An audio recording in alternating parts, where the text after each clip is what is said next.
Sophie Corvault has multiple sclerosis, or MS. It's a disease she says could leave her bedridden in the future with little quality of life. For her, it's a constant source of worry. As it is, because there is no assisted dying law, I have to think about the worst case scenario. Because if I want any power or control, I need to figure out what I'm going to do. Britain is currently considering a new law that would allow assisted dying in the UK. But as it stands, some conditions like MS, Parkinson's and dementia will be excluded. That's because they're not typically classified as terminal illnesses. Corvault wants that rule to be reconsidered. You know, illness it's like an erosion of self, and it's a powerlessness. So to give sick people, give suffering people some degree of control, a very important degree of control over what happens, is immensely beneficial. Lawmakers will vote on the proposed law on November 29th, almost 10 years since Parliament rejected an earlier bid to legalise assisted dying. If passed, the law will allow terminally ill people to choose to end their lives with medical assistance. It's expected to be restricted to mentally competent, terminally ill adults with 6 months or less left to live.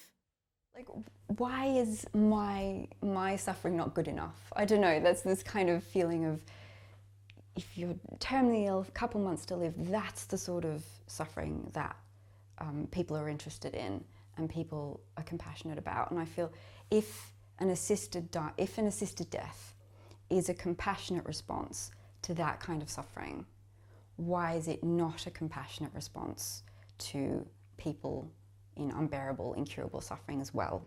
Some Western countries, including Australia, Canada, New Zealand and some US states, already offer a choice to those facing terminal illness.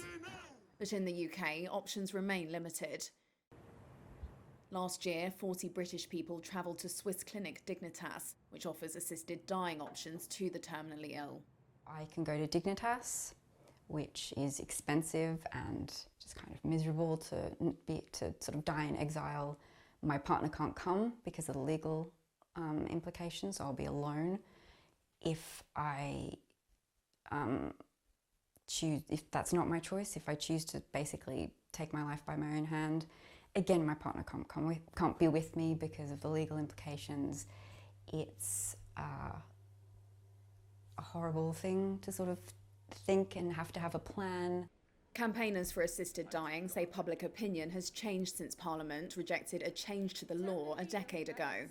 The British Medical Association, which represents doctors, opposed it before changing its stance to neutral in 2021. Opponents have concerns that terminally ill patients could feel pressure to end their lives. Currently, assisting suicide is punishable by up to 14 years in jail. Kim Leadbeater is the lawmaker from Britain's governing Labour Party who's introducing the assisted dying bill.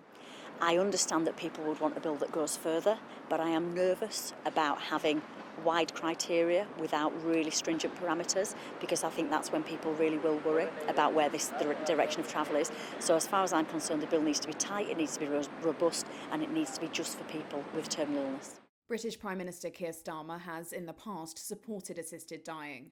He says politicians will be able to vote next month with their consciences on the matter rather than along a party line.